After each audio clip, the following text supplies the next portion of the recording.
Halo YouTube, kali ini kita bakal bahas film yang akan segera di remake oleh Joko Anwar nih. Dan film ini judulnya adalah Pengabdi Setan. Jadi gue bakal kasih tahu kalian beberapa menit ke depan kenapa kalian harus nonton film ini, dan kenapa gue suka banget film ini, dan kenapa menurut gue ini adalah ide bagus kalau kalian nonton film ini sebelum kalian nonton film remake Joko Anwar. So stay tune in my channel guys.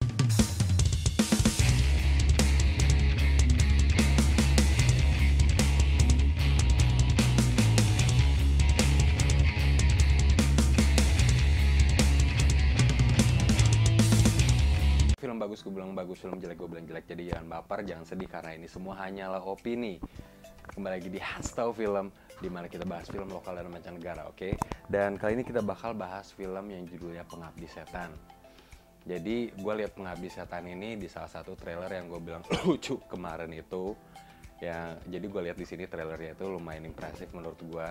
Kayak aura toningnya dari sinema ini tuh dapat banget, dari trailer itu dapat banget, dan cahaya segala macam itu suasananya bener-bener gelap banget, tapi gue suka itu. Dan ditambah di sini nggak banyak suara-suara thriller yang lebay-lebay, itu di sini lebih ke suara yang mencekam sih, kayak ada suara-suara orang ngomong nggak jelas, sedikit sesat gitu, yang kalian mesti nonton trailernya sendiri ya.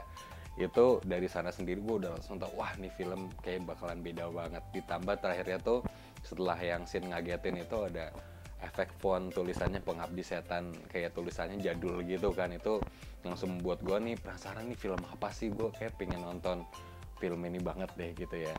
Sampai pas gue pulang, temennya istri gue beberapa hari ke depan bahas kalau ternyata tuh film Pengabdi Setan ini tuh film jadul tuh dulu udah pernah ada sekitar tahun 1980-an ya.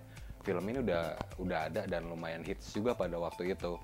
Dan gue akhirnya penasaran, gue cari tahu, gue tonton, dan keren banget sih gitu. Menurut gue tuh buat film klasik ini keren banget gitu.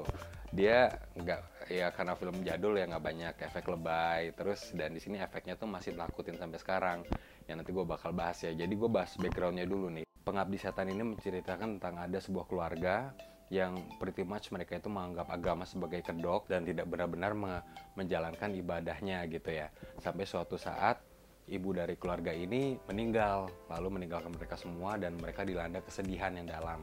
Sampai putranya ini si Tommy saking sedih menjadi anak yang mendiam dan sedikit frustasi, sampai akhirnya ketemu teman-temannya saat lagi main, dan temannya ini ada satu temannya ini yang sesat. Jadi nganjurin si Tommy ini untuk pergi ke peramal karena sepengalaman dia dari peristiwa sedih itu, dia ingin tahu masa depannya isinya apa sih. Dan kebetulan ketika dia diramal, si temannya Tommy ini, dia dikasih tahu kalau wah lu di masa depan bakalan sukses, lu di masa depan bakalan bahagia, lu jadi jangan sedih sekarang gitu, lu jangan give up. Nah habis ini si Tommy jadi tertarik kan ke peramal. Cuman celakanya nih guys, pas dia ke peramal yang didapetin malah sebaliknya, bukannya tambah baik malah tambah naas gitu. Tuh kasihan banget sih. Jadi diramalin oleh peramal ini kalau setelah event ini nanti semua keluarganya itu bakalan mati. Jadi salah satu solusi yang ditawarkan peramal ini adalah si Tommy ini mesti lebih banyak belajar ilmu hitam untuk melindungi dirinya dan keluarganya. Jadi setelah Tommy selesai mengunjungi peramal ini dan kembali ke rumah, Tommy mulai mempelajari banyaknya ilmu-ilmu hitam. Lalu dia mulai belajar, dan setelah dia belajar, kondisi keluarga mereka makin tambah parah. Jadi mereka makin sering dijailin sama hantu, makin sering didatengin hantu.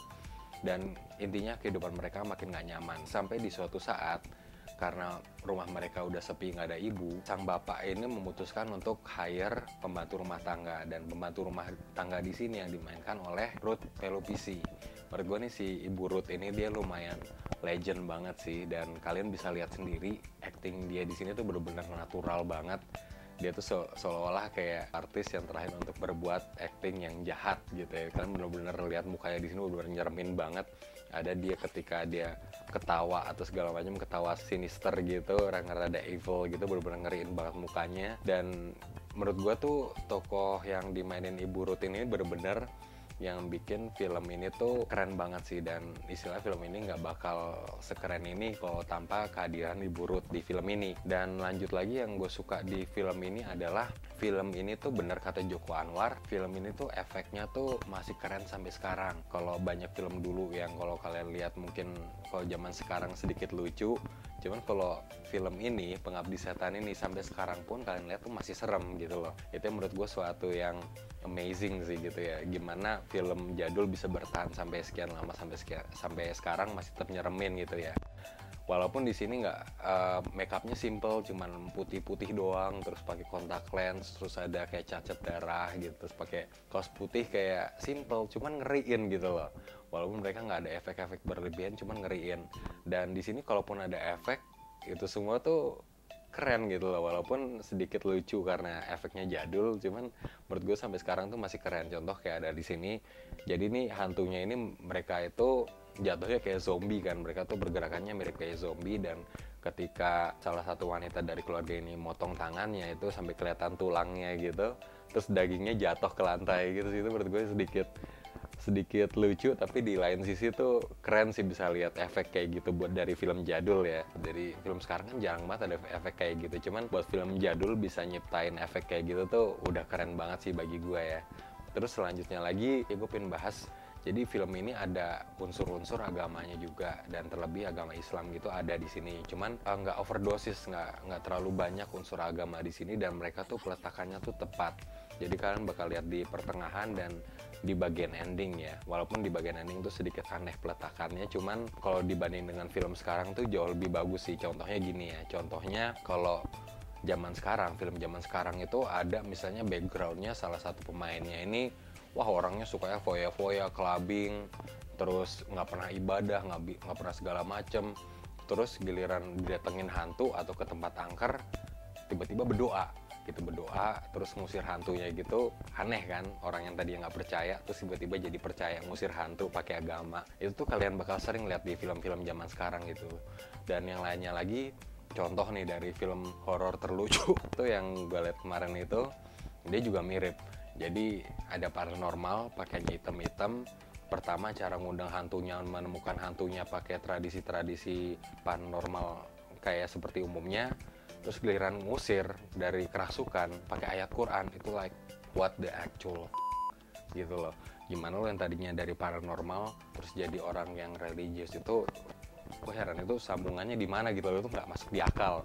Itu sih yang kalian bakal lihat di film-film zaman sekarang itu kayak begitu gitu. Jadi peletakan unsur agama tuh di sini kayak sekedar ada gitu, cuman kebanyakan nggak masuk di akal gitu sih kalau gue lihat ya. Tapi kalau di film ini itu tepat. Jadi kalau di sini kan keluarganya ini dia nggak percaya sama agama gitu kan, bahkan dari bapaknya segala macam tuh terlalu sibuk nggak percaya sama agama gitulah. Jadi menurut mereka tuh kayak ngusir hantu pakai agama itu bukan solusi yang benar, sama mereka ngundangin dukun gitu. Walaupun pada akhirnya ada unsur agama yang menyelamatkan mereka, tapi itu tuh setidaknya nggak tiba-tiba tabrakan gitu loh. Peletakannya tuh pas menurut gue sih, yang gue suka dari film ini gitu. Dan kebanyakan film klasik juga gitu, jadi pas gitu loh, nggak kayak zaman sekarang suka nggak make sense gitu, kayak film horor terlucu yang gue lihat kemarin itu yang aneh banget gitu loh. Dan selanjutnya yang gue suka di sini tuh yang kalian bakal lihat di film-film horor klasik lainnya kayak Susana segala macem gitu ya. Film horor klasik itu mereka nggak ngandelin nakutin orang dari efek-efek audio murahan atau audio ngagetin orang gitu, nggak. Jadi di sini like-nya film horor jadul, yang elemen membuat penonton takut itu adalah karakter hantunya itu sendiri. Apa aja yang hantu lakuin untuk menakuti pemirsa gitu. Jadi kalian bakal lihat ya kayak biasalah hantu terbang-terbang, efek center yang terang gitu dari bawah. Itu sih menurut gue yang gue kangen dari horor Indonesia yang klasik itu, adalah dimana scene itu lebih penting daripada efek-efek audio yang murahan, yang ngaget-ngagetin tanpa penjelasan yang lebih make sense gitu ya. Kalau kalian sempat lihat film luar tahun 2016 juga kemarin ada film horor Iran, dari negara Iran, yang judulnya Under the Shadow. Kalian masih lihat deh. Jadi tuh mereka tuh nakutin pemirsa itu cuman ngandelin audio suara angin. Kalian bisa bayangin nggak? Cuman suara angin dari jendela dikencengin gitu doang tuh udah bisa nakutin pemirsa gitu. Jadi nggak ada audio-audio lebay. Cuman karena mereka konsepnya keren, cara nakutin mereka pas, jadi seolah-olah tuh semua itu nakutin, bahkan suara angin aja jadi nakutin. Itu sih yang gue pingin dari film horor Indonesia tuh, mereka nggak gunain efek-efek audio ngagetin murahan, tapi lebih ke scene dan juga audio yang lebih menarik gitu. Dan yang gue suka di trailer Pengabdi Setan karya Joko Anwar ini, gue lihat di sini juga si Joko Anwar nih approach-nya beda. Dia nggak mengandalkan audio-audio murahan di seperti film kebanyakan, tapi dia lebih mengandalkan kayak suara-suara spooky gitu, suara yang kita nggak tahu tapi kita anggap itu kayak suara setan gitu kan. Itu sih yang gue suka dari situ. Jadi film ini tuh sepertinya karya Joko Anwar ini juga bakal ngelanjutin legacy yang bikin filmnya ini tambah bagus bukan tambah jelek sih gitu.